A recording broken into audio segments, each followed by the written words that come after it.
The biggest story of the 1960s and 70s were these big junior sensations who would have put up gaudy numbers, get drafted high up, and sometimes it didn't work out. Now, this guy had all the talent in the world, and I've talked to some people who knew about his talents before even Vancouver drafted him. He said he's a can't-miss prospect. But Bryan McSheffrey, when he was traded to Buffalo, he kind of faded from the NHL, and not saying that Buffalo picked their pocket, but this is what happened. Yet to be believed what was going on here. Now, Bryan Gerald McSheffrey is a Canadian former pro ice hockey forward. Drafted in the second round, 19 overall by the Canucks in the 72 NHL amateur draft.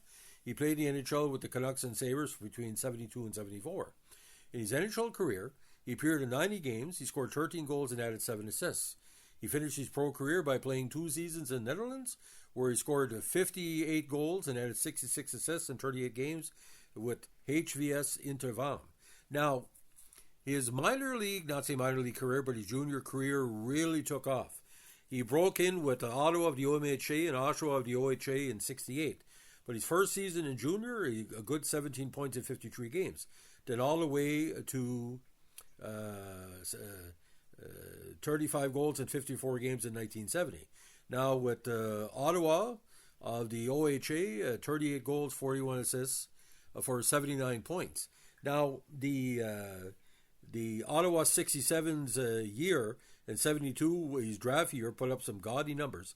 96 points in 61 games, including 52 counters, 13 points in 13 playoff contests. Now, instead of going straight to Vancouver for full season, he got some seasoning with Seattle Totems of the WHL with 49 points in 39 games.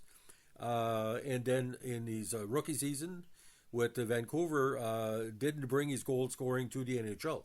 The right winger only had 4 goals in 33 games, including 8 total points.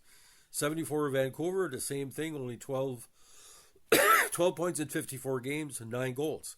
Eventually traded to the Buffalo Sabres in a Jocelyn Guevremont deal.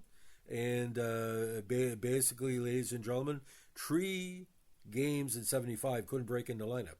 With Hershey that year, he had 12 goals and 8 assists for 20 points. Now, from then, he kind of wandered around in the NAHL. In 76, he played with 3 North American Hockey League squads. With the Buffalo Norsemen, he had 58 points in 46 games. With the Cape Coders, he had 1 goal in 3 contests. In 76, he had 4 goals and 3 assists for 7 points in 12 games, and had 2 assists in their postseason, so 32 counters. Still with Mohawk in 77, 29 goals, 43 assists, and 72 points. Now, 78, he found himself in the Pacific Hockey League with the Long Beach Sharks with 15 points in 18 games. And then moved to the Netherlands, where he scored 87 goals in 58 games with 175 points in 2 seasons. Now, the idea of McSheffrey, ladies and gentlemen, a big forward, 6'2", 205. And with the 67s, again, he was one of their best prospects. Anytime you can score, 90 goals in a couple of seasons, that's pretty good. Now, while he was there, he attended Hillcrest High School in Ottawa. Now, he debuted with Vancouver, October 11, 72, and eventually played with Vancouver wearing number 24 and 26. Now, he wore number 15 with Buffalo. Now, I think where he really hurt him in that 74 campaign, ladies and gentlemen, he missed part of the year with a torn knee ligaments.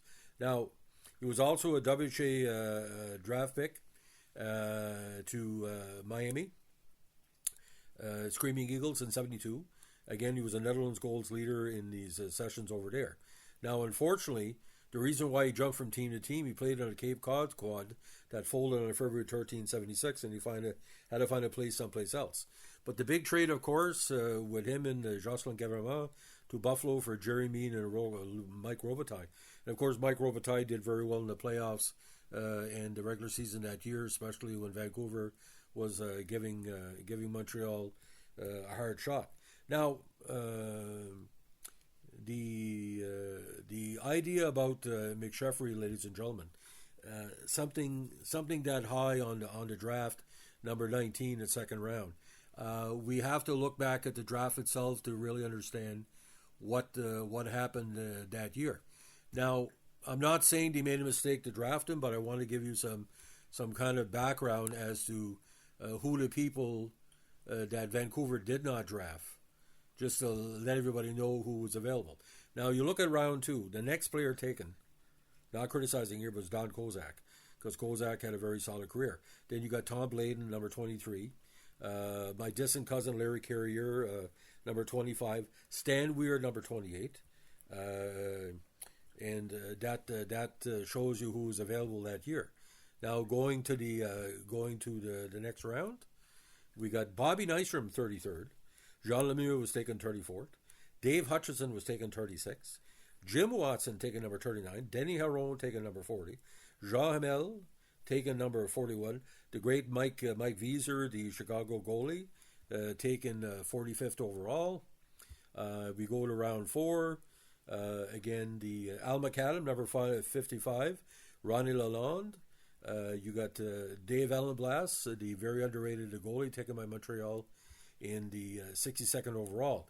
This is where it gets really bothersome. Billy Nyrop was taken 66 overall by Montreal, and the Chris O'Hearns, number 76 from Minnesota. So the second round, ladies and gentlemen, there was some talent, and before taking him was Lauren Henning and Dwight Bailos, and Larry Sakarak by the Rangers came after there. But the first round of 72 again, it was it was loaded. You had Billy Harris, Jacques Richard, Don Lever, Steve Schutt, Jim Schoenfeld, Michel Larocque, Billy Barber, Dave Gardner, Wayne Merrick, Al Blanchard, George Ferguson, Jerry Byers, Phil Russell, John Van Boxmeer, Bobby McMillan, and Mike Bloom. So it was some good talent out there. And most of the players were being taken was OHA. In the first round, only Jacques Richard was a QMJHL prospect. And again, you look at the second round. The WCHL was the most people drafted. I think Bryan was only one of a handful of OHA picks in that second round. So, like I said, it's hard to tell why a player doesn't make it or does make it. It makes no sense. I know I saw him play in those 3 games for Buffalo, and like you're saying, sometimes it just doesn't fit. Now, he became a goal scorer, and that Ottawa team in the early 70s, 67s were quite strong. But like I said, Vancouver saw enough of him, they were going to give him a chance, but like I said, sometimes it just doesn't work out. So, ladies and gentlemen, if you like what we're doing here, we're a Vancouver Canucks vintage podcast. Like I said, I think when he entered the league, there was so much spin with Don Lever and some of the other prospects, but I never thought that Jocelyn Gavremont would be traded from Vancouver for Jerry Mean, and that was one of the most lopsided trades, I think, in Vancouver Canuck history. And it just, though Robitaille was a good player too, but Mean at that time was, for not say done, but close to it. So Jocelyn Gavremont, I think that's one of the main reasons the Buffalo was so successful in '75, was getting him for basically, not too much. So, ladies and gentlemen, that's the story of the Bryan McSheffrey in these years in Ottawa before being drafted by Vancouver. If you like what we're doing here with our hockey podcast, let us know with a like, comment, subscribe, or share. Bye.